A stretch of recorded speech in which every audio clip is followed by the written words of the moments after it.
Hey guys, Kim here, and you are tuned into Kim E, the Diabetes NP, a place where healthcare professionals can come and learn more about diabetes education and management.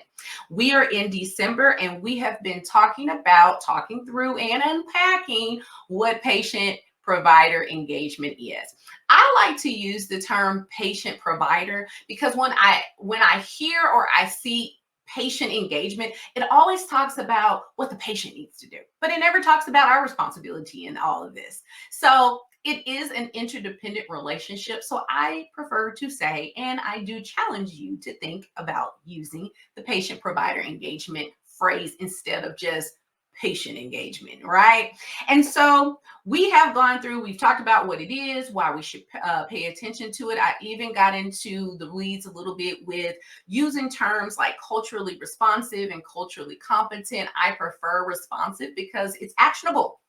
We're responding, we're doing something. We're not just meeting the benchmarks, we're not just meeting the standard. We are more than competent. We are trying to give excellent healthcare, and we're learning and we're growing in this each and every day, not just at a yearly training for a check off. Okay, like this is a lifestyle, right? This is a part of what we do every day. So today, what I would like to talk about is one of my consulting approaches. Now, I'm not going to get off into all the weeds because clearly, like, this is something that I teach over hours. I actually presented this at 3 different conferences this past spring and summer.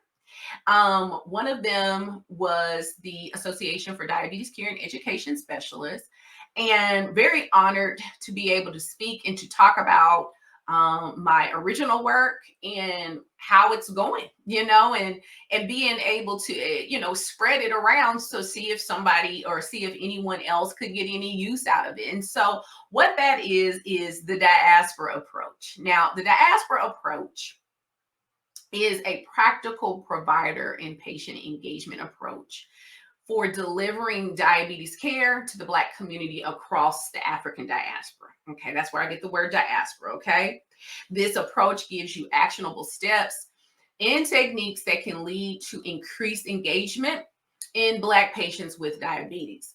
Now, one thing I do want to say about the diaspora approach, it was inspired and it came about because I saw a need for us as healthcare professionals to better engage the Black community. But as I go through these 8 different points, you'll see this is relevant to any group of people. This is really just how you should deal with humans, honestly, right?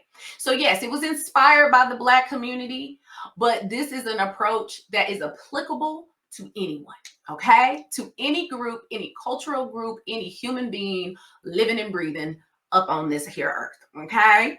So let me first explain to you all what the African diaspora is, okay? Let me first just define that, because y'all know I love defining words, because we need to all know what we're talking about and what things mean, okay? And so let me just tell you first, what is a diaspora? So I have my notes here. So if I'm looking off, sorry guys, but I'm yeah. So the definition of diaspora, it is a scattered population whose origin lies in separate geographical locales. Any group of people that reside outside of their country of origin, okay? Now, there are many different diasporic communities. One of the most highly known is the African diaspora. And the reason for that is because of the American slave trade, the transatlantic slave trade, right? Now, this is probably one of the most widely known throughout the world, especially in our country, of diasporic communities, the African diaspora, right? And so when you are dealing with people who have literally, and if we're talking about the transatlantic slave trade, everyone that left the continent of Africa did not make it over to America. Some went to Spain. Some went to what we know now to be South America. Some stopped off on Caribbean islands, right? So when you are addressing the Black community or any diasporic community, you must understand that they don't all have the same shared cultures and beliefs because of geographical locales that they have been. It literally says this is a population that has been scattered, right? And another well-known diasporic community is, if you are a Christian, you read your Bible, you know about the first century church, the Hebrews, the Jews, in Acts, they were scattered all over the place, And so that, if you think about that, that's how you have people who have same cultures all over the world that practice the same type of belief, but they're all over the world and they look different because they have lived in different continents, because they have been scattered. So think about that. So our research, our care, our language has to take this in account when we are talking about communities like this, right? And when I read research papers, I'm gonna tell y'all right now, and any researcher that's out there, please, y'all ain't gonna like what I'm gonna say right now. But I'm gonna tell you right now, I absolutely hate reading stuff, especially in a country that's full of immigrants. Okay, it's the land of the immigrant. We know that America is the land of the immigrant, but yet when you talk about the Black community, it's always African American. Everyone's not African American, and everyone doesn't identify as African American. So let me kind of break that down for you.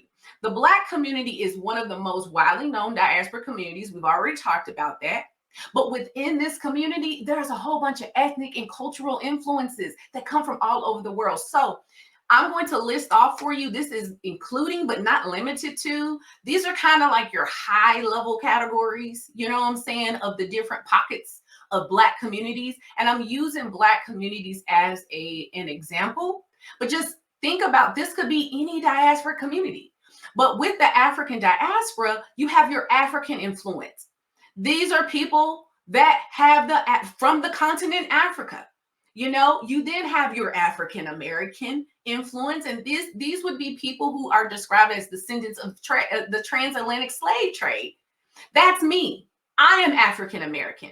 I have roots that started in Africa, but the country that I know, the continent that I know for centuries for my family, centuries, is America. It's America, right? So my experience growing up would be different from a classmate of mine or a colleague of mine that spent their whole life up until they were 20 years old in Africa.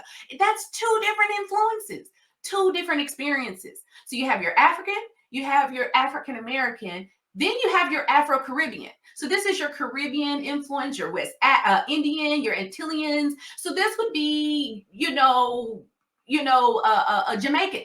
Jamaica. This would be I'm drawing a blank here, but this would be all kinds of islands in the Caribbean Sea and all that stuff like that. Like, it's all Bahamas, I'm thinking, I'm drawing a blank here, and I love the Caribbean, but there were plantations on those islands as well, Haiti and Dominican Republic. And even when you think about like where these countries, who settled them, it could have been the French, it could have been the Spanish, it could have been the British, that's why you can have the island of Hispaniola. Half of it is Haiti, half of it is the Dominican. One side speaks predominantly French or Creole, and then the other side speaks Spanish, because they were settled by two different countries. But these are still Black people. They still Black. You know what I'm saying? They are descendants from people from Africa, right? And so you have that. And then you also have your Afro-South American. So you may hear people refer to them as your Afro-Latin, Afro-Latino. So this is like your South American, your Latin influence, Latin American influence, right? And so I actually, in one of my presentations, actually give a graph. I don't have it right now because I don't have it right now, but I have a graph, a bar graph, where you can actually see the distribution of the African diaspora in the world, and the top 10 countries that have, the highest, concentration of black community, people from the black community.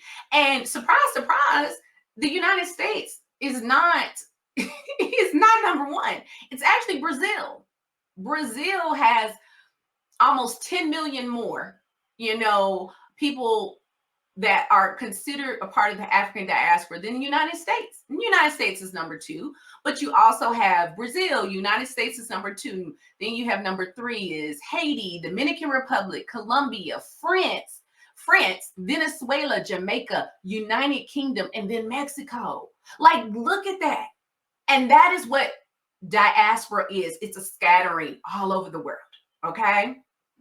So let me quickly, so that's just giving y'all some background over what a diaspora is, because honestly, I even presented this at the National Black Nurses Association conference in Chicago. And there were even people who are Black people who didn't know what the word is. You know what I'm saying? Listen, the more we know, the more we grow. So if there are people who are a part of a diaspora community that don't know what it means, just imagine those who are not, so we're all here. It's all a teachable moment, y'all. Okay. So anyways, let me just run through what the different points of the diaspora approach is, and then we'll be done. Okay. So the diaspora approach is an acronym. Each letter represents a section or a concept. Okay. So diaspora is spelled DIASPORA. The first is dimensional. So this is really understanding that that the person in front of you is, again, not just a patient, it's a whole person. This person is full of depth and dimension, and having to honor that, right? The I, individualized. And I actually created a tool within a tool, and I call it the A cycle of patient engagement, which I may come on here and probably talk about that a little later. I don't know. But individualizing your care. One of the things that I've noticed, especially being in the space that I've been in, as I have been a coach, I've been a consultant, I've really, been a facilitator. I find that our younger generation of healthcare professionals are not, they're good at following algorithms, but when it comes to the individualization of care, there are some issues there. I think people can look at the algorithm, but the algorithm allows for individualization. All the algorithms do.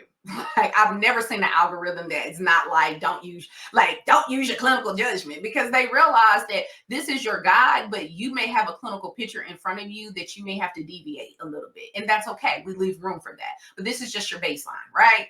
And so when it comes to individualizing care, you have to individualize it for the person. This is a tip for those who are having issues with, how do I go about individualizing care? You want to individualize that care for the person and not the population. Okay. So the individual does not define the collective, and the collective doesn't define the individual. We have to keep that in mind. It's person by person, case by case. Next, address our assumptions. So addressing our assumptions, we need to acknowledge that we all make them. We all make them. We all have implicit bias, unconscious bias, and really, and I did a video over implicit bias, and I found an article that had a very, very good definition, because I think a lot of times when we talk about like our biases, it's always the things that we're against. It's all the things that we're opposed to, but you can actually, implicit bias means that you can lean into something over something else. Like, I favor this over that. It's not like I don't want to be away from it, I want to discriminate from them. It's not always that. If you favor something over something else without any background, or you just, that is implicit bias as well. And with it being implicit, the word being implicit, many times you don't even know that you're doing it. So because we know that, we have to be intentional with addressing it, acknowledging it, and addressing it. And again, this is not something that you can only do, or you should only do once a year because of some annual core competency training. Like, this is something that's infused in our care with each patient that we see at every visit that we see. Okay. Then social determinants of health. I love talking about this as a diabetes educator because this is where many of us live. We're addressing the things in their lives that are non-medical factors that affects their care.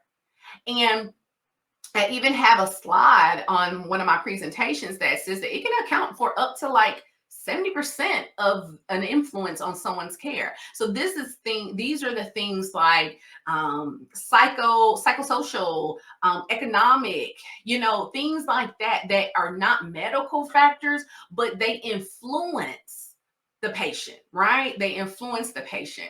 I'll read off a few that are big. The food insecurity, level of education, job security or insecurity. So these are things, housing, basic housing, structural conflicts. So these are things that you do want to keep in mind. Like this affects if people are going to stay the course with their care, right? So social determinants of health, and I've made lots of videos over that too. So I'll link them down in the description box if you need a little bit more information. Pain points, the patient's pain points. You need to consider what's important to the patient. What's keeping them up at night? What are they worried about? Because we can be so focused and have this tunnel vision of like, this is what we need to take care of.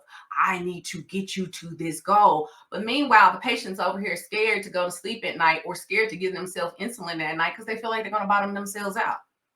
And if you don't ask, but all you see is their log and the blood sugar is high in the evening or it's high in the morning, and you haven't even asked why, it's because they haven't been giving themselves insulin. Well, why haven't you not been giving yourself insulin? Well, I'm scared to go to sleep. I'm scared to give myself the dose. Well, we can work with that. We can switch up the dosing. We can switch up the schedule for that. But you got to take that. That's how I talk to my patients. I don't know how y'all talk to y'all patients. I'm a down-home Southern girl, so I talk to my patients like we here. We are here. You know what I'm saying? We can work with that.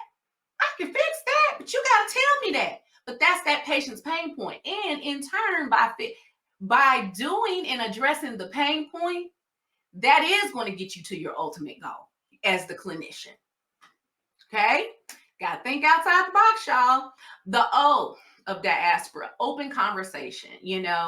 Really between the next two is open conversation, and then the R is rapport. These two are very much in line with motivation interviewing. And, as nurses, as healthcare professionals, this really should be, you could call it therapeutic communication, but you should know how to actively listen. You should know how to be able to interview people well, because that's what we do, you know what I'm saying? And motivation interviewing is a great tool, and I go into that, having that open conversation where we can have the open dialogue, right? Having open-ended questions and focusing the conversation for your time management though. And then a rapport, building that trust. I talk about this in branding, but this is true in any type of relationship that you have, even the patient-provider relationship. People need to like, know, and trust you. I said it. Now, you ain't got to be their best friend, but they need to somewhat like coming around you.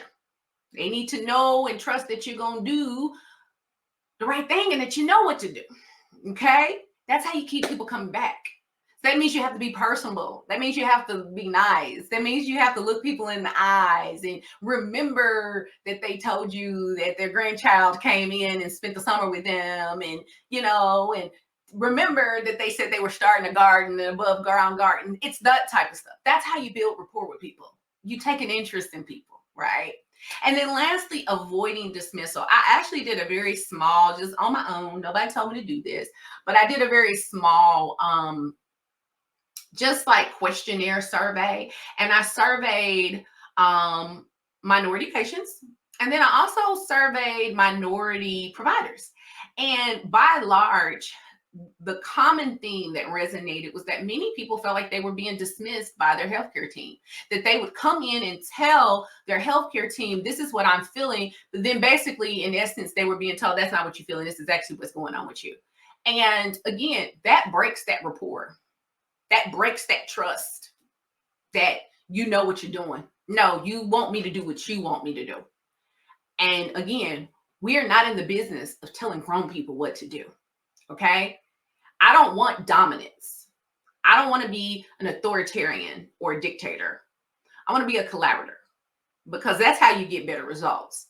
If you find yourself not getting good results from people, you may want to look introspectively and ask yourself, is there something that I'm doing? Am I showing up in a way that's turning people off, where they feel like they can't listen to me, where they feel like they can't trust me? So that's the DIASPORA approach: dimensional, individualized, address assumptions, social determinants of health, pain points, open conversation, rapport, and avoid dismissal. And this is something that in my consulting with my consulting clients, we actually go in and we dig deep into these things. And I have tools that are in within each one of these where we're talking through things. And this is a great training for healthcare leaders, people who have that are decision makers in their organizations, or make decisions for someone. Even if you are a provider but you make decisions for your patients, this is something that is great, and so this is part of one of my trainings that I do to increase patient engagement. I hope you all understood it. If you have any questions, you can always email me and we can talk a little bit more about it if you feel like this is something that would be interesting for your own organization. But you have been sitting here with Kim E, the Diabetes NP. This was the Lunch and Learn. So I'm going to show back up next week, same time, same place. If you are not subscribed to my YouTube channel, go ahead and click the subscribe button, ding the notification bell so you don't miss an upload. I'm also streaming to LinkedIn as well as in my Facebook group. So if you're on those platforms, give me a follow there as well. So, and you've been sitting here with Kim E, the Diabetes NP, and I will catch you on the next one. Bye.